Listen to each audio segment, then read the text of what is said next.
finding clean energy from nature? The answer is blowing in the wind. Wind power, a literally huge industry, both in scale and its facilities. Everything about wind turbines is huge. Let me give you an idea. One of these nacelles behind me weighs as much as an adult blue whale. And a wind turbine from top to bottom can be as tall as 240 meters high. That's the same height as the CCTV headquarter building. And with each sweep of the wind turbine blade, the area size is the size of the Sydney Opera House. And do you know how much power that one sweep would generate? Enough to power an electric car for 30 kilometers. And Vestas is the world's biggest in this giant industry. The Danish company installed China's earliest wind turbines back in 1986 and launched its largest production base for wind power equipment in the mid-2000s. Our Tianjin factory is the largest setup we have in the world. It provides the most of our markets with turbines on both 2 megawatt and 4 megawatt platform. The factory was established from 2005 onwards, and with the 4 factories we have here, it's the only place in the world where we actually have the full supply chain for a turbine present here. The factories are very close to our suppliers. It gives us a lot of speed and a lot of agility to follow the market trends, no matter where we are. Also, of course, we need to have a China factory to supply for China market. And the China factory is not only supplying the China market, but also other regions. Vestas Tianjin manufacturing complex actually is including 4 factories, and blade factory, and nacelle assembly factory, generator factory, and the converter factory. And we have a total area about 400,000 square meters, producing a full range of 2 megawatt and 4 megawatt platform. And more than 50% of 2 megawatt platform products are sold to China. And the rest we ship to Mediterranean region. And for the 4 megawatt platform product, currently our main market, Mediterranean region and also North Central Europe. China is a colossal market for wind power. Its cumulative installed capacity totaled nearly 217,000 megawatts in 2018, more than twice the level of the US in second place. And it's still growing fast, with its new installed capacity topping the world at 23,000 megawatts, nearly 3 times that of the US, the runner-up. Despite foreign players' long-term presence and active push in China, the country's wind power market is dominated by local players. Even though you are the largest foreign OEM for wind turbines in China, overall foreign OEMs only make up 5% of this very large market. Do you think that will change in the short term? I don't think it will change in the short term. In reality, there is a certain history, there is a certain way of doing very closely with domestic OEMs in China. That has served China quite well, but I also think when we are now moving into a new tariff and a new grid parity system, that probably forces people to look more, not necessarily only on the initial investment into the turbine, but what is actually the total cost of ownership of the turbine and therefore the power plant of its expected lifetime, which is 20 years. We are still in China a very large manufacturer of turbines, a very large manufacturer also of assets to the wind industry globally. But the truth of it is still in 2019 and also in 2020 will be net exporter of turbines out of China, which of course to some extent it hurts a little bit my pride, but I am also realistic in saying it doesn't change overnight.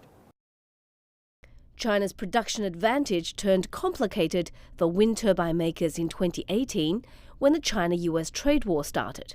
That meant tariffs on Vestas exports from China. The US is Vestas' biggest market.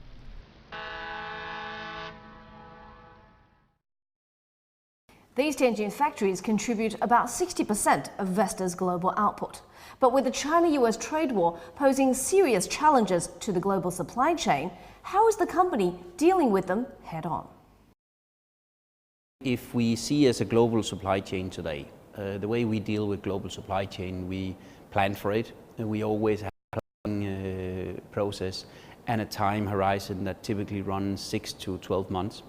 Challenge with this one is that it has changed over time. My COO that is responsible for supply chain, I think the first thing he checks in the morning is not the weather forecast. It's actually the tweet from the US, and also to some extent seeing how the tweet is not only hitting the US-China trade relation, but it is also the ripple effect, because it now goes into other countries that are typically in Southeast Asia, where it becomes Vietnam, it becomes India, so therefore suddenly it hits other parts of the supply chain. So for us, the initial reaction is it will put a lot of pressure on our earnings, because you will have to reroute. That means increased transportation costs. The whole global supply chain has been hit, not only as a Vestas phenomenon, but also as much hitting other parts of the industry. And that means every global industry player have seen some of the same effects to the supply chain. So having said that, how are you going to adjust your production plans going forward if China becomes more heavily tariffed? What we have done here is we are not going to move things out of China. What we have done here is we have then still used China as part of it. Then we probably reroute some of that to either other parts of our orders in Asia and other parts of Europe. And then we will take advantage of that we have other localized manufacturing facilities around in Europe and also in Americas up and running. Longer term, manufacturing wind turbines in areas with less costly labour makes sense, but the decision needs to be balanced with consideration for expensive transport costs. Production costs are fairly high in Europe and compared with Asia Pacific especially, so will that migration continue?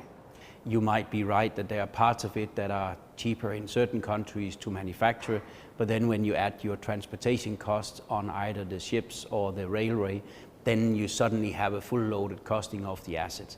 And to some extent, sometimes it's cheaper to have it manufacturing closer to where it's going to be put up. And if we look at, for instance, US, or we look at Brazil, we look at Australia and others, there is still an argument of that you have to see how much you can produce locally to avoid having almost a prohibitive high transportation cost of our assets.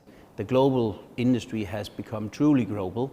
There are now more countries than ever that invest in renewable energy, and some of that means that there will be people that loses their job in a certain geography, but then we put other employees in another geography. That has not to do with cost out or cost reduction, but it simply is that we can't manufacture everything in one country and then ship it around. It's simply too big an industry, and the assets are too big to ship them around.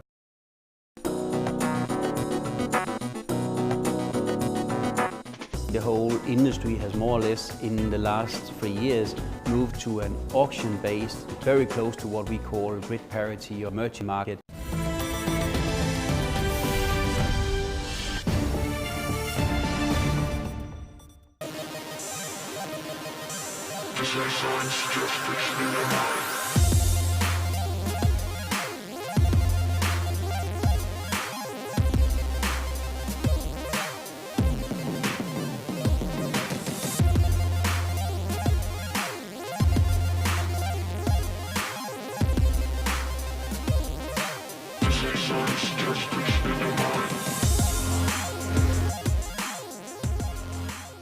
The newly upgraded CGTN website offers optimized coverage of China and international affairs, as well as distinct voices from around the globe. Be the first to know the biggest political news and discover the background to the major decisions. Decode China with a different perspective and get a better understanding of how China sees the world. Go beyond the news with sharp opinions on the events shaping today's world and reveal a China you have never seen before. Listen to entrepreneurs for in-depth analysis of the economy and touch the pulse of new technology via our hands-on videos. Travel back in time with CGTN to learn about China's past and immerse yourself in Chinese culture to discover the stories behind Kung Fu. Get the latest news on Chinese lifestyle, including travel, sports, and nature.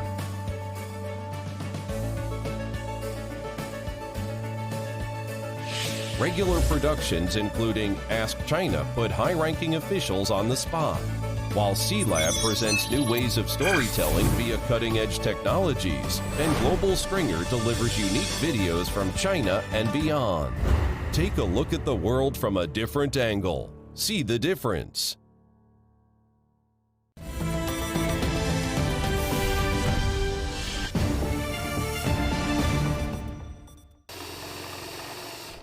Trade aside, the other macro factor hanging over the industry is subsidies, which the US is phasing out in line with the global trend, as renewables show they can compete without government handouts. For now, it means Vestas' order books are extra full. We're seeing record orders for Vestas, and as companies race to beat the subsidy deadline. So how are you placed to take advantage of that strong demand and stable pricing? I think our order backlog tells probably the true story of that. Is that 31 billion euros? 31 billion euros by end of first half this year. And we are still doing very well in that sense. But it also illustrates a little bit the challenge for the industry, because we have had to scale for 30 to 40% more demand on the asset side. And at the same time, we also have to cope with then changes to the supply chain. In any industry I know of for my whole life, that in itself is a super difficult challenge to be thrown at. But at the same time, I'm still sitting here and smiling, because it's also an enormous positive challenge to have, that we have to scale to something that is going to even more volume and even more in favor in the years to come. China is also gradually phasing out subsidies for onshore wind projects that will go by the end of 2020. How will this affect the industry, long known for reliance on government aid and leading to boom-bust scenarios? Subsidies is always a bit of a challenged word, because subsidies can be, are you subsidizing the individual projects? Are you subsidizing with a feed-in tariffs? Or you're subsidizing with a production tax credit, like in the US. I think generally the whole industry has more or less in the last 3 years moved to an auction-based, very close to what we call grid parity or merchant market, which also shows that the industry is now at the level where it can. The technology drive, the investment into the industry is strong enough in itself to remain and become even more efficient over time. In markets where you have heavy subsidy, when you then change into zero subsidy, which we've seen globally all over the world, it will mean that the players will not have the cushion that they're normally used to dealing with. That will be survival of the fittest, and that will of course mean with a lower price, only the professional players in the market will be able to survive. With the subsidy phase out, we now expect a more mature market. We expect more professional players and a more stable way of doing business. Wind turbines, aside from becoming bigger and taller, are also evolving through digitalization. Digitalization allows turbines to be remotely monitored and maintained. Vestas' factory in Tianjin is at the forefront of the company's digitalization drive. Everything we do on the turbine is actually digital. All the sensors, all the way we survey, how we do the predictive, preventive maintenance. We're taking many steps towards a truly merchant market, not just globally, but also in China. And by doing that, digitalization will just be a necessity. We've done and been digital for a long time with our turbines, and this will give us an advantage also for China, where the remoteness of wind farms will have an additional dimension to that. The company's long-term footprint in the sector gives it an edge in digitalizing its business lines. having 42,000 wind turbines under management for many years gives us an opportunity to work with algorithms of how does those wind turbines perform, under what conditions, and that's actually a digital. And that is also why we have invested in a company called Utipus in the US, where we are building some of those algorithms together. That also puts you as a customer very much in management position where you can predict how are your assets going to perform and what will your return be. So you can actually be part of increasing your return on your own assets by using some of the digital solutions in place. As industries like automotive explore customization and modular production, wind turbine making is no different.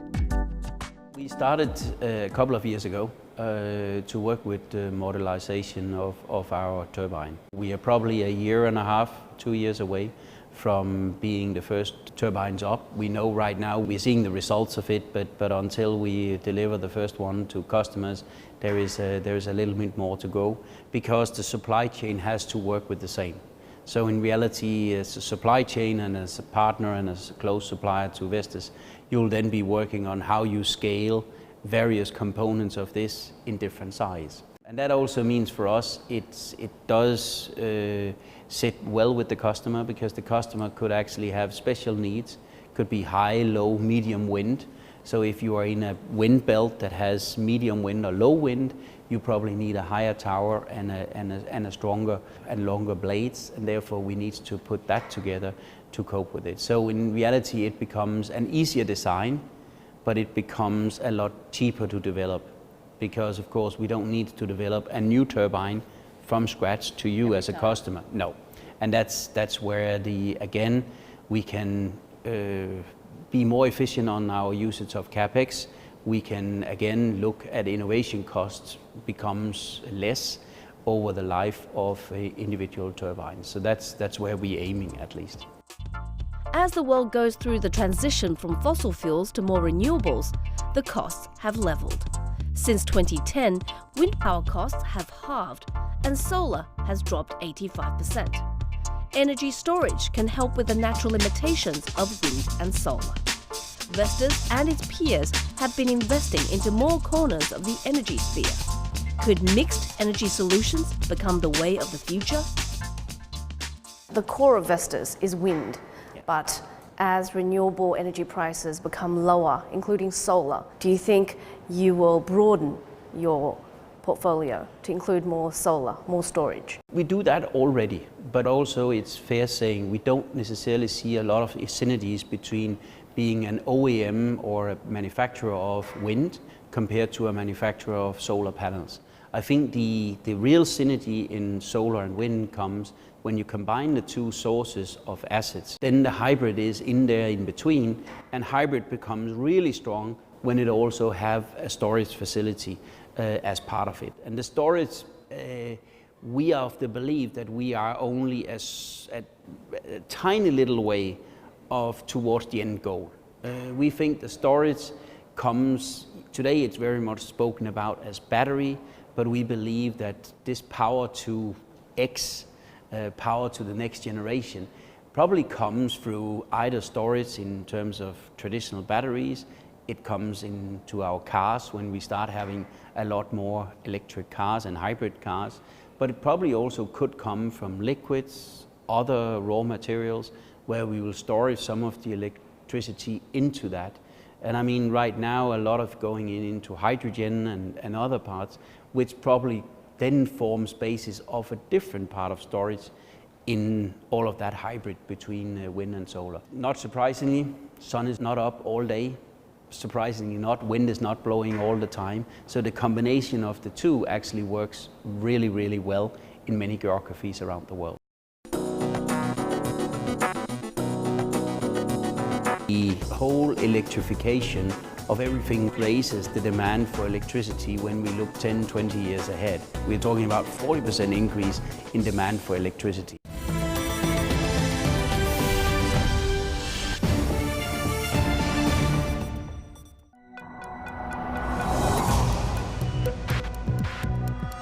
Each day, there are millions of stories.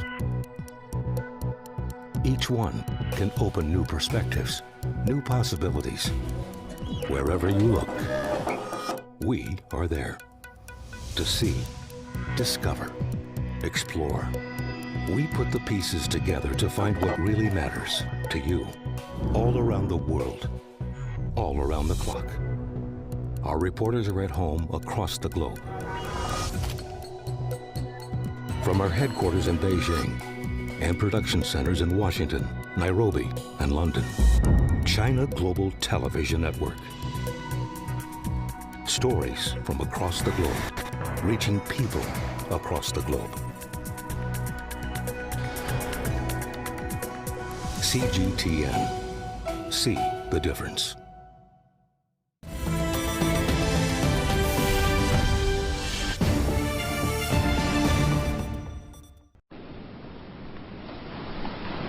Within wind, offshore is a huge growth area. It's believed to be the industry's next blue ocean. China wants to lift its offshore capacity 7 times by 2022 to 41 gigawatts. The global offshore wind market is set to quadruple over the next 8 years, according to Fortune Business Insights, a consulting firm. Vestas' joint venture with Mitsubishi Heavy Industries stands at number 2 in offshore wind market share, behind SGRE. How does Vestas see the growth potential and the outsized requirements for capital and lead time?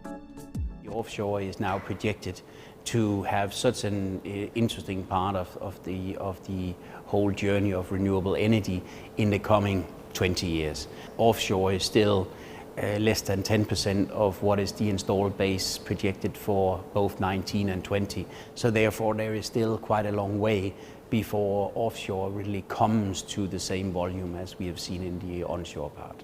How much potential is there for offshore? The lead time for the industry is a lot longer. So the testing is longer, and also the development of new technology is longer and a lot more heavy in terms of capex. On the customer side, I will always say, yeah, but just give me that, Henrik, and it must be ready now.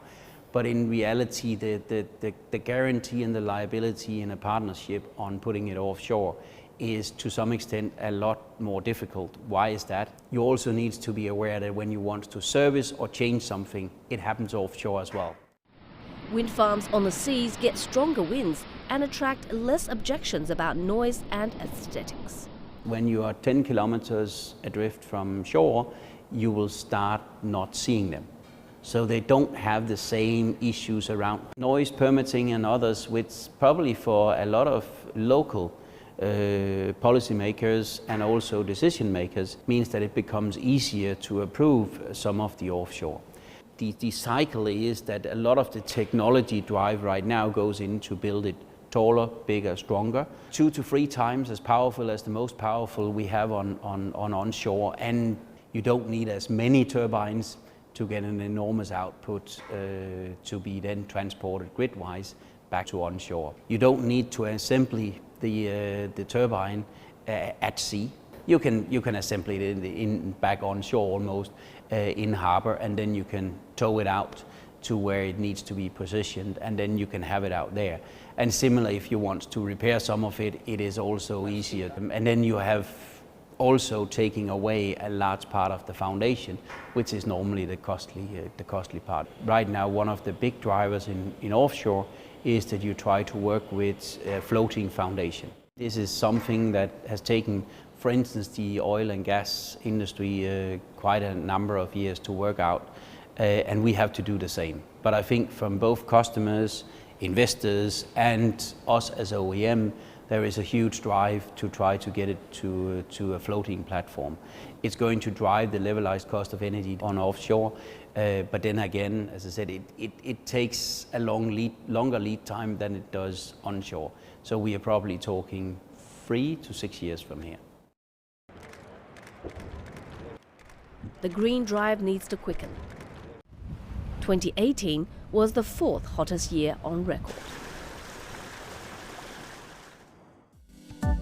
According to a report released by the International Renewables Energy Agency, if we are to avoid climate crises caused by faster global warming, the world has to increase the share of renewable energy consumption 6 times faster than the current rate. The calls are growing for more renewable energy in the global mix, but how feasible is it to move wind to, say, 10-20% of the global mix? It's like anything else in life, you just don't wish for it on a Friday and then wake up on a Monday and it's all done. I think in this sense we are all part of bringing that closer to actually the ambition we are setting out. I think it's also helping in many ways politicians to have a weapon at saying if we need to do this, then the renewable energy, putting renewable energy in, probably takes somewhere between 12 to 24 months to plan, where if you want to put nuclear or something else, it takes 15 to 20 years to plan.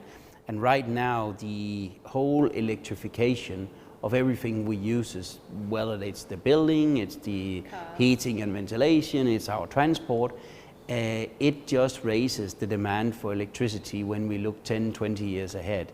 And we're not talking about 2 or 3%, we're talking about 40% increase in demand for electricity, so it has to come. In the age of sustainability practices, big companies are plugging into wind farms to reduce their carbon footprint. The business case and the environmental case for renewables are now aligned. This is what has changed compared to 10 years ago. Now it's permanent capital allocation, and we got the pleasure of having pension funds, infrastructure funds. We got a lot of companies, if we look around the large corporations They want to green today, their portfolios. Yeah, no, and it's not, I call it sometimes you try to green things in a way where it just looks green. But today when you look at corporations on the PPA market, so it is corporate PPAs, so that means they want to make their agreement how they purchase their energy sustainable going forward. And I mean, those guys that have that, we see them. We had just done a project with IKEA globally, and they want to do part of that. We can see a lot of the IT providers, we can see Google, we can see Facebook, we can see Lego, and they all want to exactly reach to a level where they are doing the right things because it makes sense. And today I'm just saying you can invest then, even if you are not a climate believer, you can invest proper in some of the energy source at a price that doesn't increase your cost. So now you can invest and still hedge that if you're wrong, you've still done the right things for the generations to come. So that for me is a strong drive for doing the right things. Doing the right thing means both immense opportunities and enormous pressure. Can Vestas leverage its expertise and global heft to turn headwinds into tailwinds?